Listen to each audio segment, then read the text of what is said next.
there was an Onion article that came out years ago, and it was um, Google announces plan to destroy everything that it cannot catalog.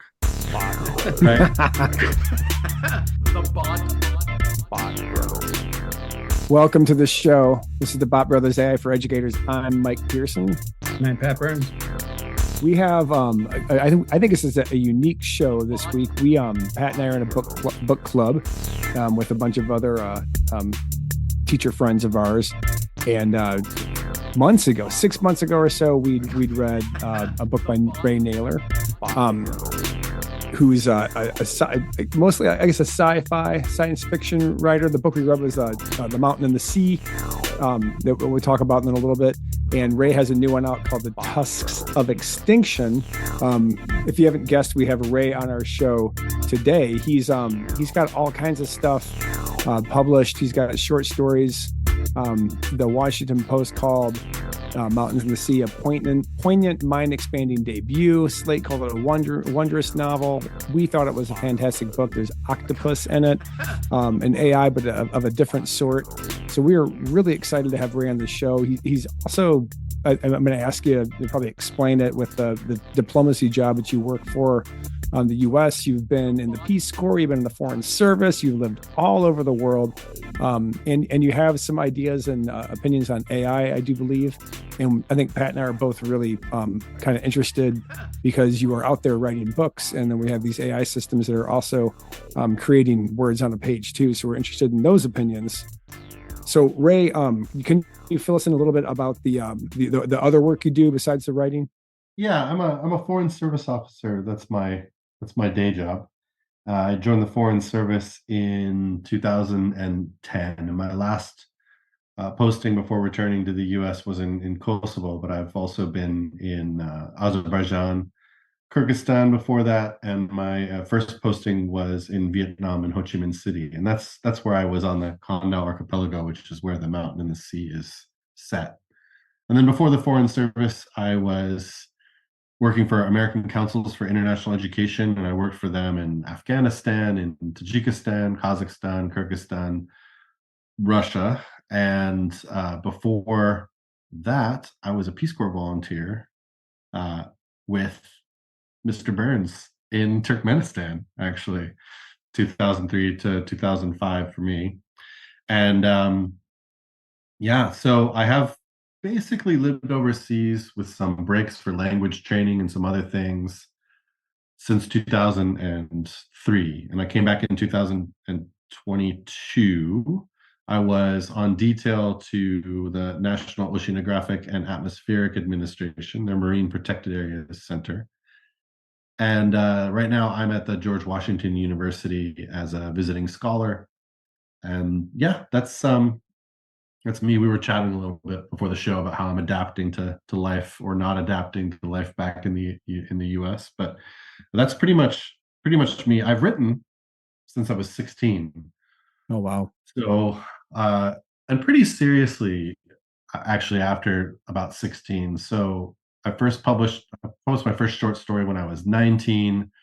I published a novella as a separate book when I was 25 or so. I had stories in Ellery Queen Mystery Magazine and stuff when I was still in the university. And then, I moved abroad for the Peace Corps, and I have a big publishing gap, but it was mostly caused by not being able to submit anything from overseas because most of that submission process is reliant on the mail, and you have to have self-addressed stamped envelopes and all this other stuff. And I actually had this barrier for years where I just really couldn't keep up my magazine submissions and all that kind of stuff. But I started publishing in science fiction in 2015 in Asimov's with a story called Mutability. And ever since then, I had maybe 2 or 3 stories a year in professional magazines, up to 7.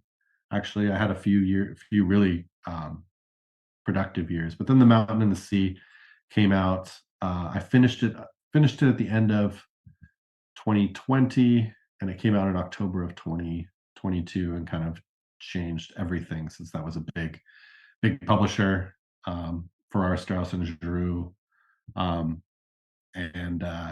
and and writing a book is an interesting experience because you have many thousands of times the amount of readers as you do for short stories. So you really get to see what people think of you.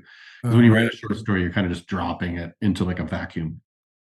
But yeah, that's basically me. So now I've got my second book coming out. It's a novella, The Tusks of Extinction, and then I have a third one also getting lined up for publication soon.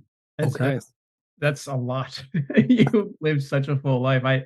It's funny because you mentioned the Peace Corps, and I think, about what I've done since then, and I'm like, it's not like I've done nothing, but man, all the places you've lived and visited, it's just astounding and really, really impressive, and just super cool.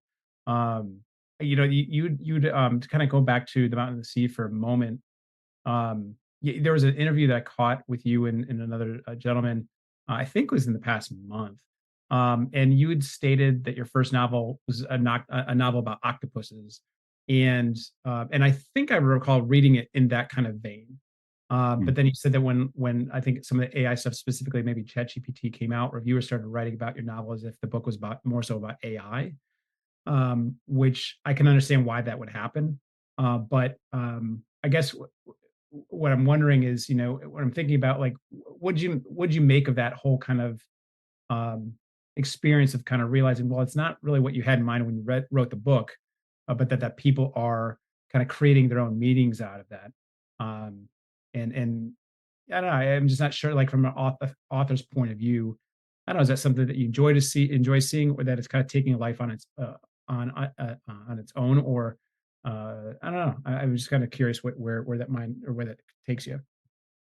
Yeah, I it was interesting when the book came out, and for me the book was not per se a book about octopuses either. Like, I mean, I should say that it was marketed, and it was definitely, that was like a big attraction of the book, and that was a big thing that the publishers were especially interested in. I was interested in that, in the octopus, but more as a tool to talk about consciousness, intelligence, Mhm. empathy, the ecosystem, many other things, kind of through the vehicle of talking about communicating with this species of octopus that becomes able to use symbols for communication. I think actually, in a way, the when the sort of zeitgeist changed under the book, right? Like, the book came out, was about octopuses in October. By January, reviews were being written that were very much focused on it as a book about artificial intelligence. One of the main characters is an android in the book, and I think, of course, that's one obvious reason why. And there Right. are many different kinds of AI in the book, and I maybe just I would say the book is both of those things, but the book is not really about artificial intelligence either. The book is about other minds and other ways of perceiving the world. And so, within that kind of large framework, you can put artificial intelligence, you can put, you know, um, non-intelligent sorting machines. You can put other animals and that kind of thing. And I just thought it was interesting that I think it was in December or January, a review actually came out about The Mountain and the Sea, which like has an octopus on the cover, right? Yeah. That Mhm. never mentioned the octopus at all, and only mentioned the AI elements of the book. And I thought that was really interesting. That a book that was sort of marketed around one idea, people were so obsessed by that point with artificial intelligence, and it was such a big deal that it was as if to them the book had been written about that. I don't know how I feel about that stuff as a writer. I mean, you are maybe of two minds as a writer. Part of me would like every single reader to just go into the experience of reading the book as if they had found it on like a beach somewhere with no Right. cover, and no indication of like where it came from, and then just enter it completely blind and just get what they got from it, like without genre expectations or any of that. But that's just not a world that exists. There's this whole machine around publishing and marketing and getting people to read your work. and where they place you and where they, pigeonhole you. And so that's not going to happen. So on the other hand, you realize that your work is going to go somewhere, and you want it to have a broad enough appeal. And I think that the fact that it could be thought of as both of those things, and both of those ways of looking at the book were correct, vindicated me a little bit as a writer, because I felt like, okay, well, I've done a job of writing an open text, which is what I had intended to do, something that the reader can enter into, be in dialogue with, and interpret to a degree. I didn't want to write this kind of closed text where I've decided how you should think about everything. Instead, I really wanted to have faith in my readers to come to the book and kind of bring their own experiences and opinions to it. So it makes me think of confirmation bias. Like once your mind gets on something, you see it everywhere, right? So once the world started thinking of AI, like your book has it in there, so that's the filter that you read it through. Yeah. And then I was also thinking a bit about, I may have just lost my thought, but I was thinking about interpretability or meaning making, right? And then how you've created this book and the story, and there's the way you think about it, and then there's how the reader comes to it, right? And then I was thinking about like large language model systems that people just read, and then they not only do they interpret it how they want, but they can prompt it how they want to get the response. What do you think about the large language models that are out there, like the Chat GPTs, the Bards, the Anthropics, and the idea of people kind of being able to like make the system give them what they want? I mean, I think that I know you guys are sort of forced to use, in a way, this term AI, right? But I would go back first of all to the term, right? Okay. I think one of the unfortunate things that's happened is that we have a term that just fundamentally does not describe what we're talking about, and instead drives people toward thinking about these things as something that they are not. I mean, those of us who have some kind of an understanding of how computer programs work and these large language models work understand that the best metaphor, I mean, in my opinion, one of the best metaphors for ChatGPT would be that it is the most unimaginably complex thermostat that anyone ever invented. Being that a thermostat is a self-regulating, mechanism that can correct itself according to the feedback that it gets from its environment. That's basically what a large language model is doing as well, on a massive scale, right? Self-correcting, managing its inputs and outputs according to, a feedback loop. And in this case, what they refer to as a neural network, which is another really unfortunate metaphor, right, are just these really massively complex feedback loops that tell the large language model what the most statistically likely next word should be in the sentence. But they do this in a way that is so fundamentally complex and so interwoven, that really complicated thermostat, right, that people don't understand what's going on, right? That they become kind of a black box. I think if we had stuck with the term cybernetics and not pushed over into the term artificial intelligence decades ago, when there was an argument about what this was going to be called, we would probably be in a much better place, because cybernetics is about control systems, right? It's about centralized control systems and mechanisms for control.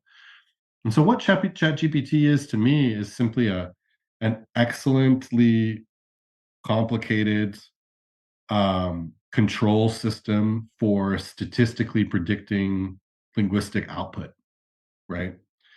And having scraped the internet for all of our output, which is available on the internet, which, by the way, is not nearly all of human output and neglects massive amounts of what's out there, especially what's not in English, right? Especially what's not written down. I mean, there's so much missing from the internet that it's not reflective of humanity's knowledge. What it's reflective is of this thin slice of knowledge that exists on the internet, just this tiny little piece of what this species has produced over its history. So that's, an interesting bias from the start, right? Well, I mean, isn't it fair to say, Ray, on that point though, that we that in some respects we almost convince ourselves that it's everything yeah, when it's not. that's right. That's right. We do. And it's kind of, so okay, this is kind of a way to think about it, right? There was an Onion article that came out years ago, and it was Google announces plan to destroy everything that it cannot catalog, right? and and it was hilarious, right? In the way that the Onion is. Yeah. And then it happened. And now it's not so funny. Where when you're saying it happened, can you explain what you mean by that? Because what the Google search engine has changed in its form over the years, right? Initially, the Google search engine was relatively neutral. And what you really got was you searched for something and you got whatever the internet had, pretty much in the order that it came up via popularity. That is no longer what happens on Google at all. Instead, you get what Google has decided you should see for any number of different reasons, not necessarily related to popularity and not related to the accuracy of the information.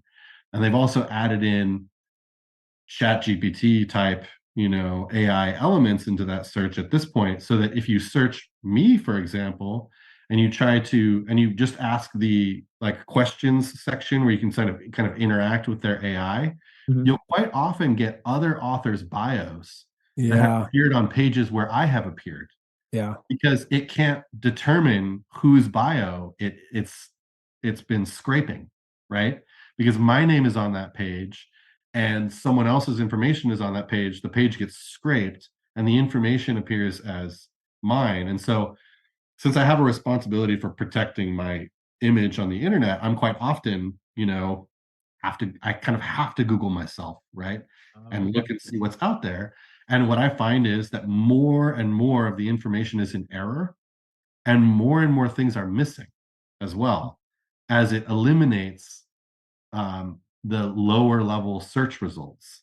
So you used to be able to, for example, if you put in almost anything, you would get every single mention of that thing all the way down to chat groups, right? Mentioning it 50 pages down on the search. You don't get any of that anymore. It's all gone. So Google, in a sense, right, in a sort of metaphorical sense, has destroyed everything that it didn't care to catalog, right? And is now offering us up a much more limited set of options just through the way that it's redesigned its search engine. And the same thing has happened, for example, if you go onto Amazon, plug in the exact name of a product that you actually want from an exact company, and it won't come up first, right? Yep. Instead, what'll come up first.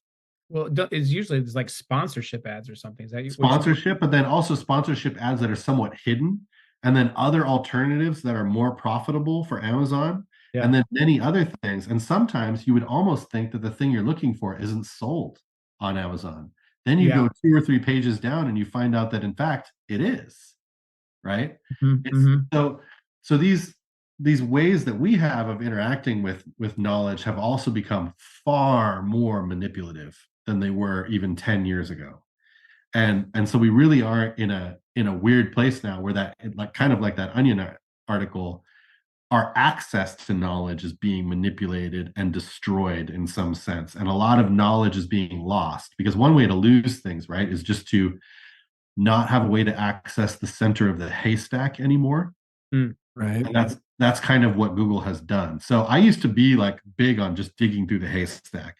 When I was a little kid, I really liked to go to the library and I liked to go to the stacks and find the book I was looking for, but then get distracted and look at the books above it and below it, right? And nearby. And kind of wander through the stacks in this adventurous, way where you're just looking for these serendipitous connections, Yeah. right? That's how I go through bookstores, actually. Yeah. Go through. I'm like, I have a hard time when people give me books because I'm like, I'm like, but if I can just wander and I'll stumble across something that piques my attention. Yeah. That's And the Yeah, internet well, used to be a space that we wandered in, but it no longer is. It's Mm. really become hammered down into this, like, here's the internet that is profitable for the corporate entities that run the internet. And I'm not like some left-wing, anti-capitalist. I'm just saying that is literally what it is. Like, this is the internet, which is profitable for us to show you, has become the model, right? well, And that's a that- very strange and different place to be. the first inkling I got of what you're saying was oh my gosh, it was probably 15 or 18 years ago. And I was showing students how to search for you used to be able to go to an advanced search on Google and you could tell it to just search EDUs, right? Or and you Uh-huh. could and you can still do that, but you could eliminate like there's a way to eliminate the .coms. So you could do a search string and just click, but don't include, .com. So you get rid of all the ads. And they Mhm. buried that. It was really easy. And then you had to figure out how to like do it through the Yeah. prompt box. And Yeah. I was like, oh, they just made this more difficult to use. And I thought, well, why would Google not want us to be able to bury the .coms? And it's like, oh, because they're make money through advertisements, Right. right? So of course you get rid of it. So Right. I hadn't thought about that in a long time. A couple episodes ago, we talked to Dr. Goodlad out of Rutgers, and we were talking about metaphors. And I'd not at all thought about thermostat and systems and control. And it's a different it's a different metaphor than how I've been thinking about large language models. And I've kind of had an ongoing problem with personifying, anthropomorphizing, like all the language that goes around that. Mhm. I think I posted something on social media and more people were like, what's your problem? I think my problem is I'm an English teacher.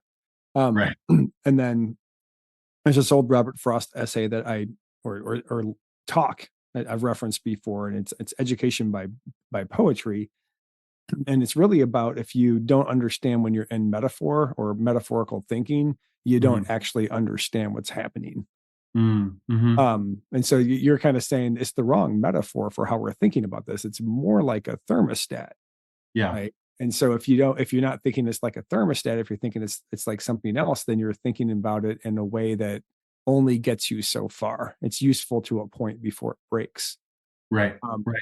No, so that's a really, really good way of looking at it, because I feel like when you look at the way that the human brain functions, I mean, metaphor and metonymy and all of these literary sort of tropes that we have, those are also the functioning of the human brain. Like, the human brain really reads the whole world via these metaphors.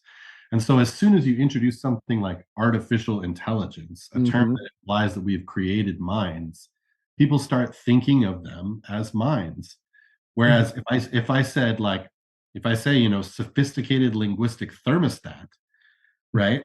It actually gives you a much better, really a much better metaphor for what this is, because that is what it is. It's a sophisticated linguistic thermostat, a You're never going to fantastic sell complex anything, Ray. thermostat.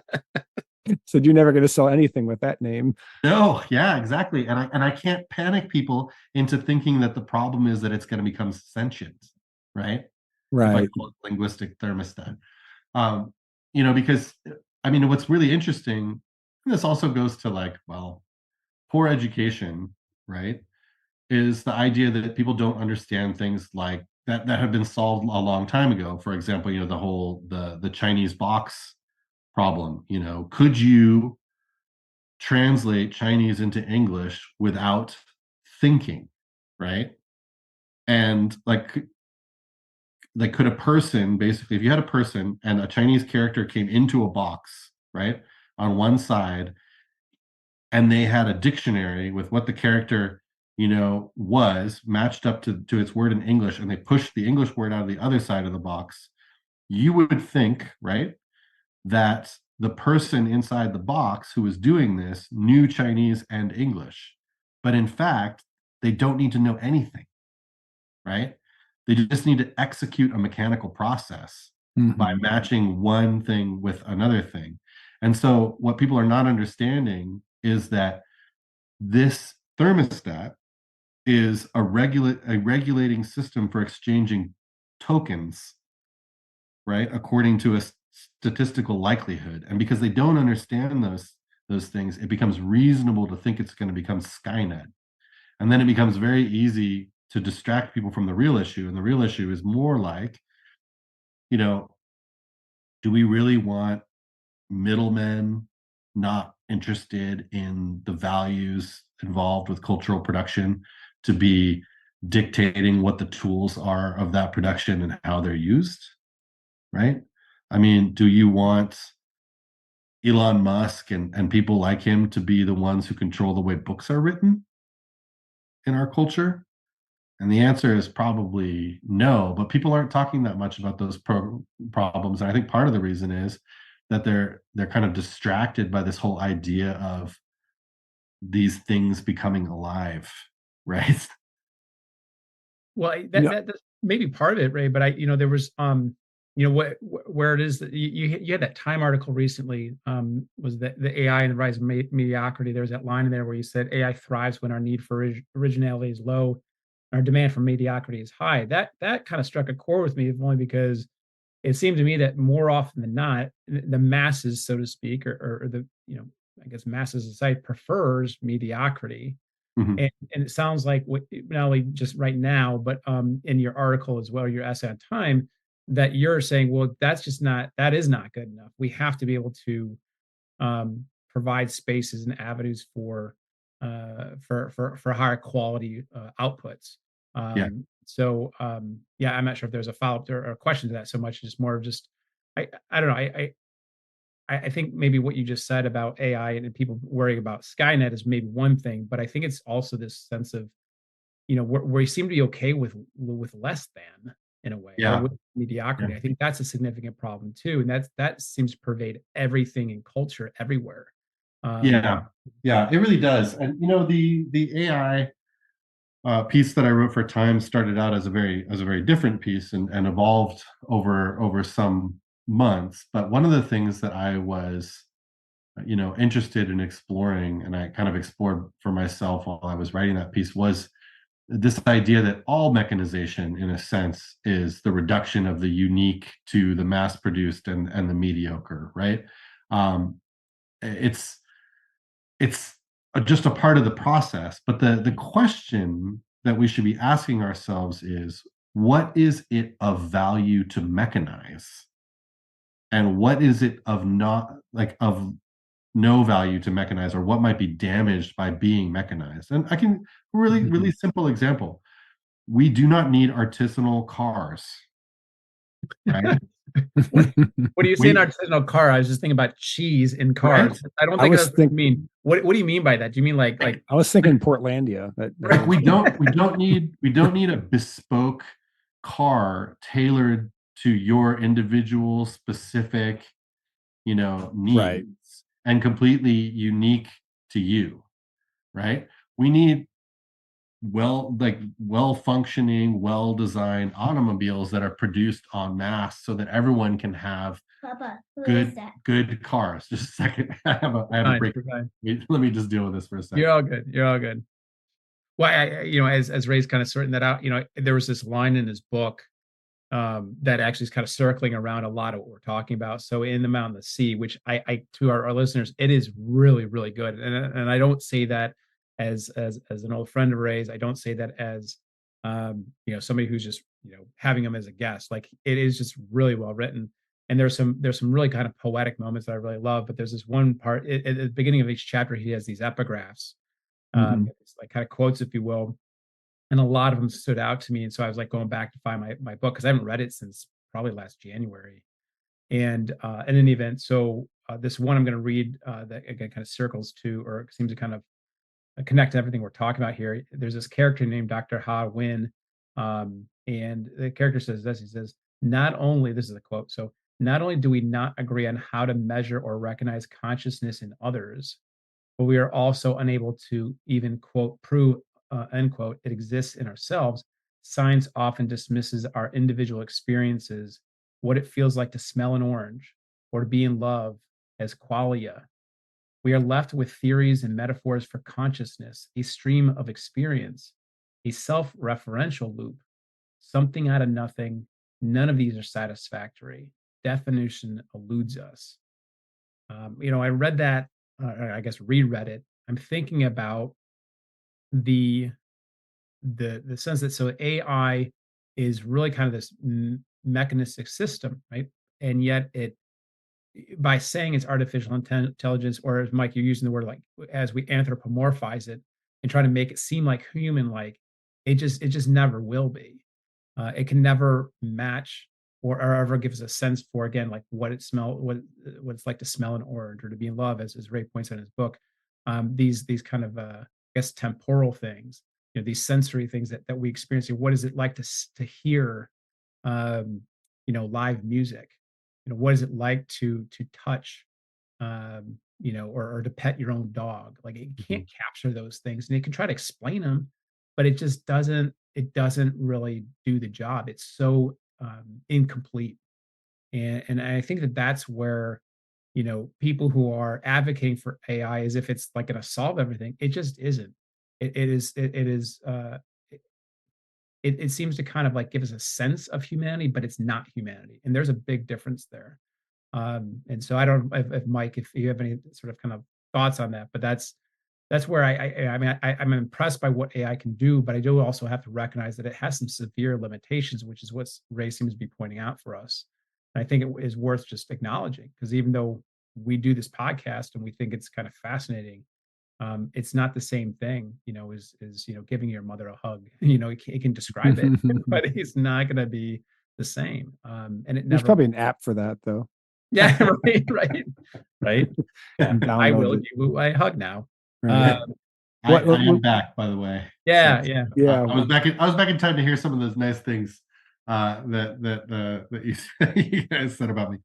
No, I actually think, Patrick, I think you're sort of onto one of the big problems with AI, and one of the problems with maybe the way that we're thinking about how one would go about creating artificial intelligence. And these are two really fundamentally different things, right? There are people out there working with cybernetics and large language models and that kind of thing. And there have been historically people also trying to create machines that think, right? That don't just calculate, but that actually think.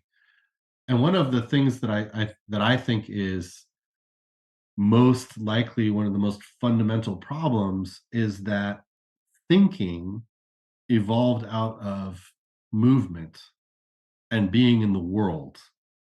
And without basing those systems in the world and in movement and in self-motivated movement towards some kind of future goal, you're probably never going to get to minds that can think anything like a human mind thinks.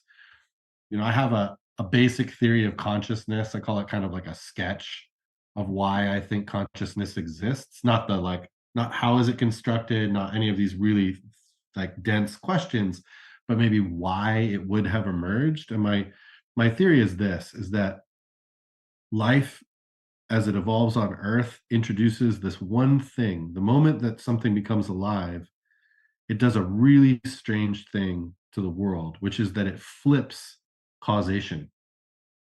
So before anything is alive, a rock rolls down a hill because of physical forces, but it doesn't roll down a hill in order to get to the bottom. But everything that is alive, down to the simplest unicellular organism, does things in the present moment in order to elicit a future state for itself. And this is what we call a big jargony phrase like forward-oriented ontology, right? Or future-oriented ontology, where you are doing something in this moment for a reason, but that reason is a future reason.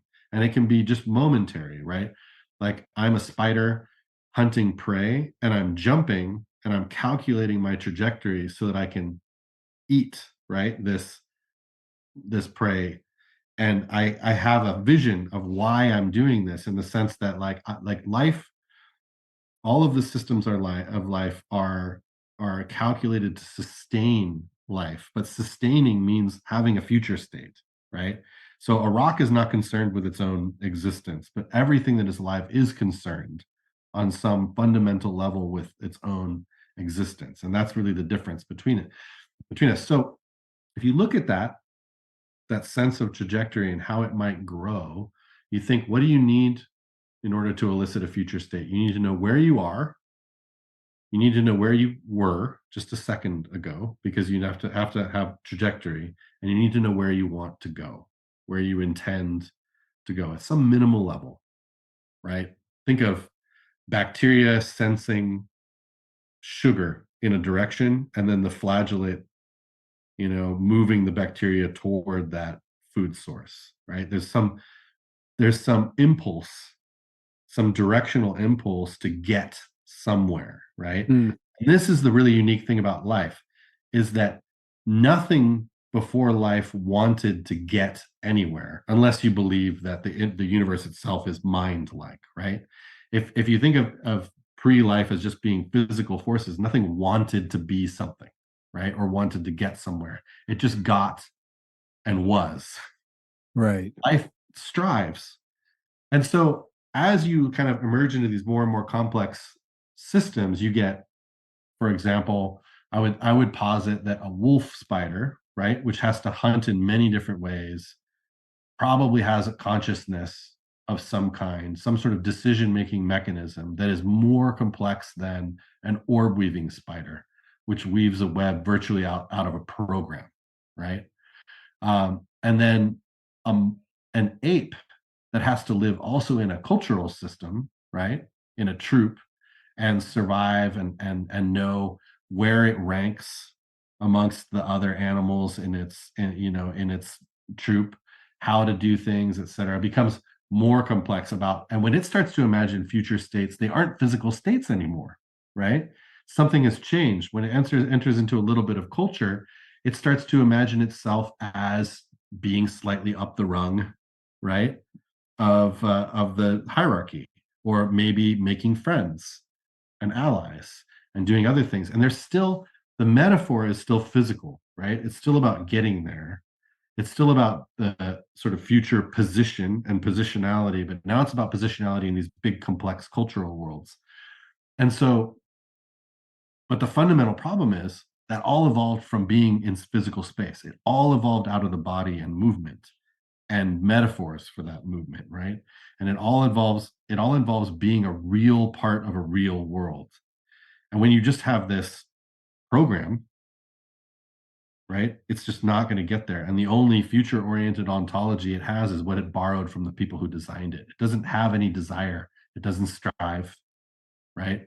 And therefore it doesn't really have any sense of trajectory or reason or any of those things. And that's all missing. All of that is missing. And then all of the qualia that come along with being in a real world that has real chemical impact on you, on your body, right? That has real emotional impact on your body, all of those things, all of that is stripped away. And what's left is really nothing but calculation, nothing but the same things that would go on in any unthinking system.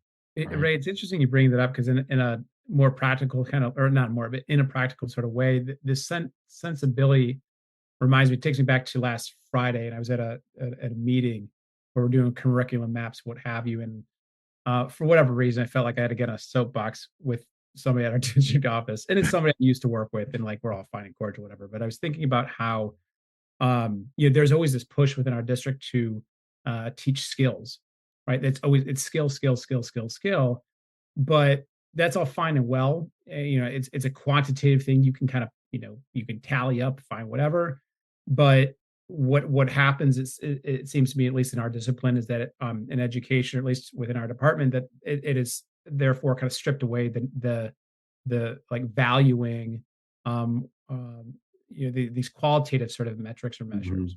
Mm-hmm. And that is a significant problem, because it led to, essentially, for years, some of our courses have lacked an identity.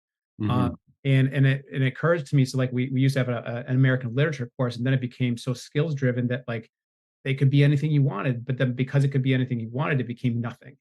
Yeah. And it made me think about how when we're teaching, or shoot, I mean, just when we're reading a book, right? We're establishing a relationship with the ideas, and maybe the author or the characters, or just the story itself.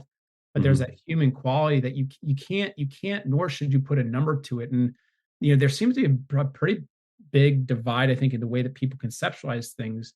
Mike and I used to work with an assistant principal whose name I will not name, but we got into an argument once about poetry, and I was just like, look, I said, can you put a grade to a poem that a student makes? You could, but it really kind of degrades it by doing so, because it's not about putting a grade or a point. He's like, but you can do that. I'm like, but that's missing the point. It's about Yeah. what's the experience, like Yeah. where does it take you? How does it impact you?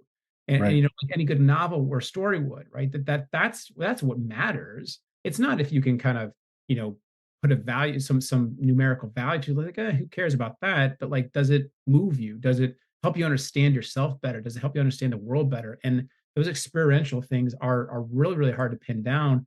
But it seems to me that there's almost like an ideological kind of like understanding when you get into these middle manager positions, where Mhm.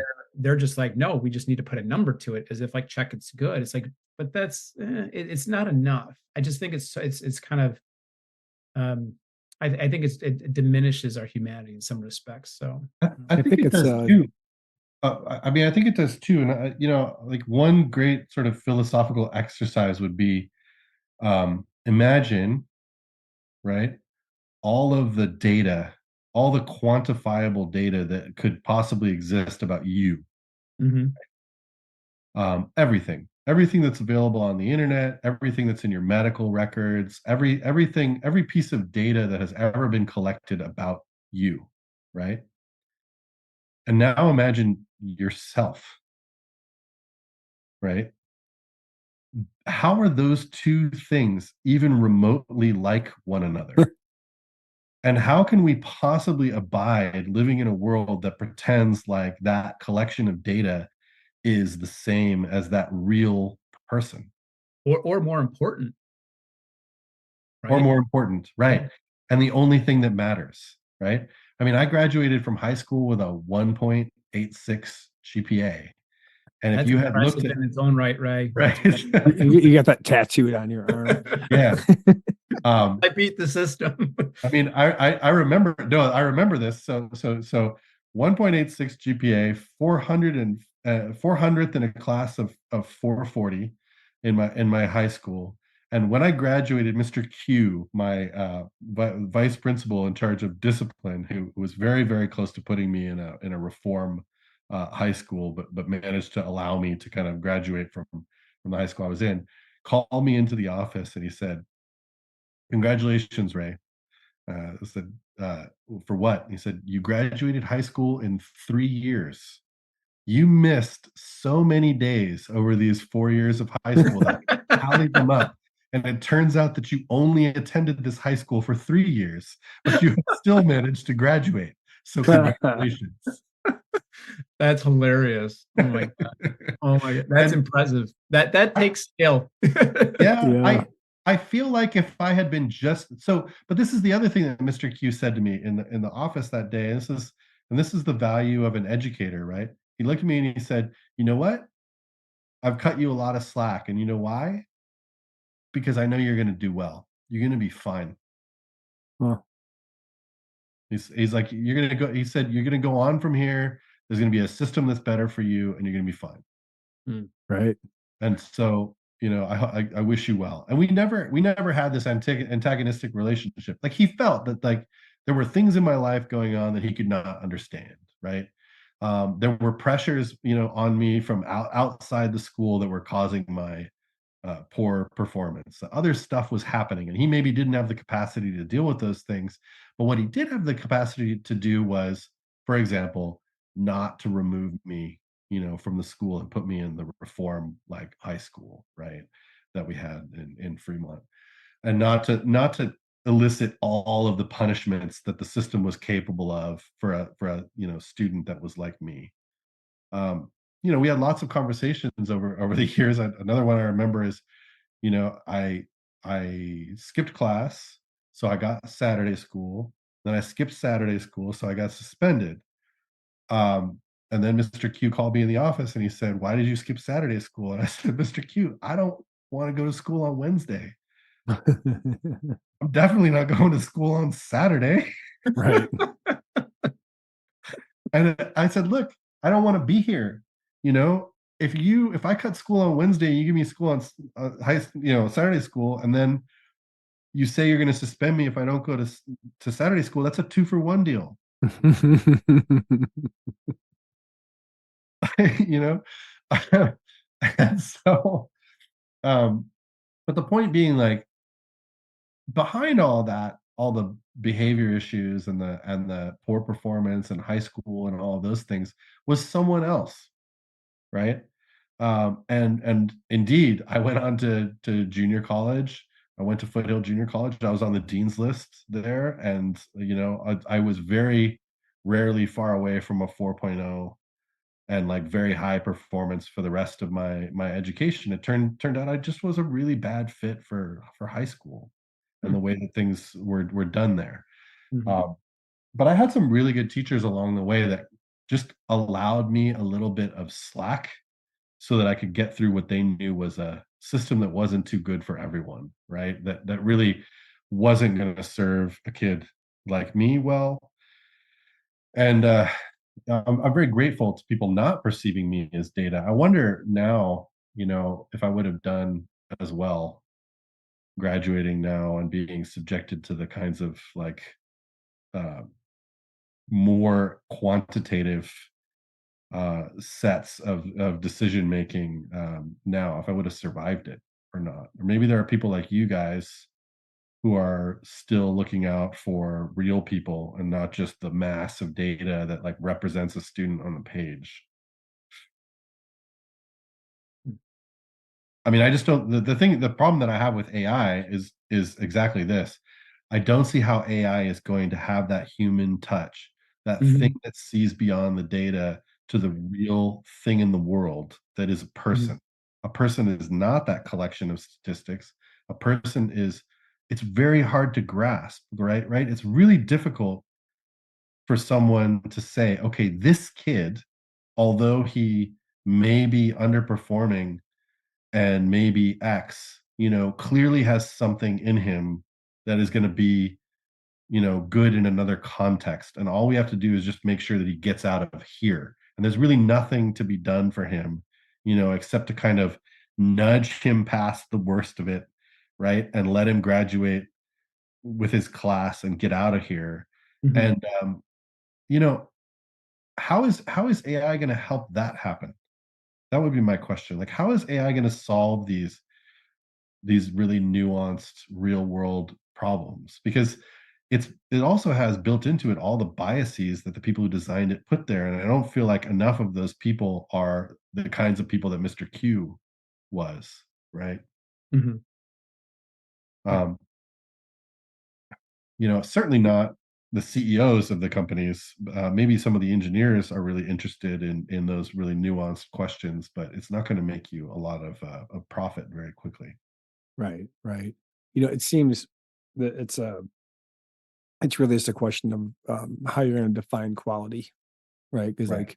like when Pat's example of the poem, um, like it comes down to the quantifiable because I mean, really, people can't really argue with it. You can just kind of say like, well, this is the quantity, and then it uses the quantifiable to then try to assert that is the quality the quality of whatever happened, like the Right. qualifiable, right? Yeah, I mean, you have an entire system designed right now for literature, right? You have this website, Goodreads, that basically reduces books to a rating, right? Mhm.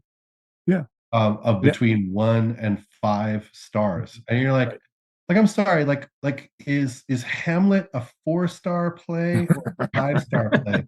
Is Hamlet 4 stars and Macbeth is 4.5 stars, or like would you give Macbeth 5 stars? And I mean, this is nonsense, right? Like looking at literature that way makes no sense. It's exactly what you were saying about Oh, grading a Ray, in poem. It's just fairness, insane. Romeo and Juliet's really a 1 star, I feel. I mean, I feel like Romeo and Juliet gets 2 stars. There are part of that. There's parts of that play that, despite the bad characterization and all the other, are beautiful moments in Romeo and Juliet of pure poetry.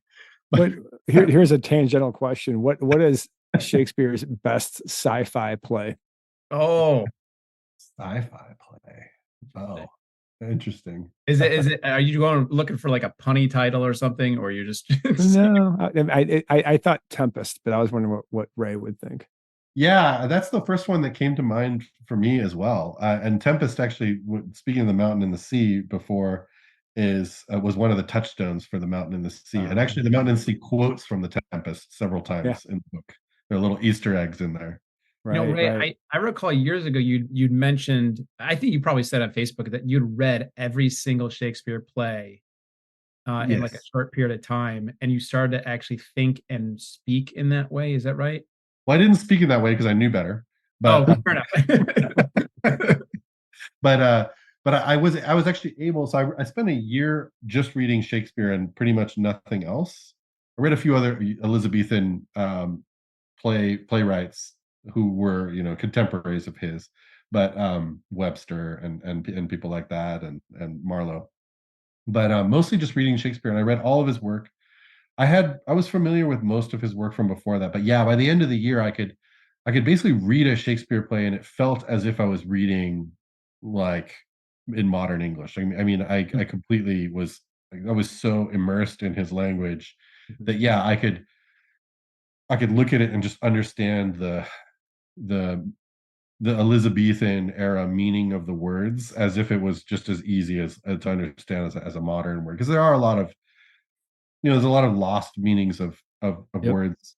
Yeah, And different one of the culture. reasons why Shakespeare is so difficult for a modern reader is things like, I mean, it's an example from Chaucer, but there's this part of the Knight's Tale where the knight says, "Mine is the ruin of the high halls, the falling of the towers and of the walls." And it's not difficult to understand what he's talking about, right? But what you miss is the nuance of the word ruin, right? Because you're actually supposed to, the image that Chaucer would have been going for in his time was the falling itself, right? And the state of having fallen. And it's a really neat like image, right? Mine is the ruin of of the high halls would have been identical to ruining, right? That he was the cause.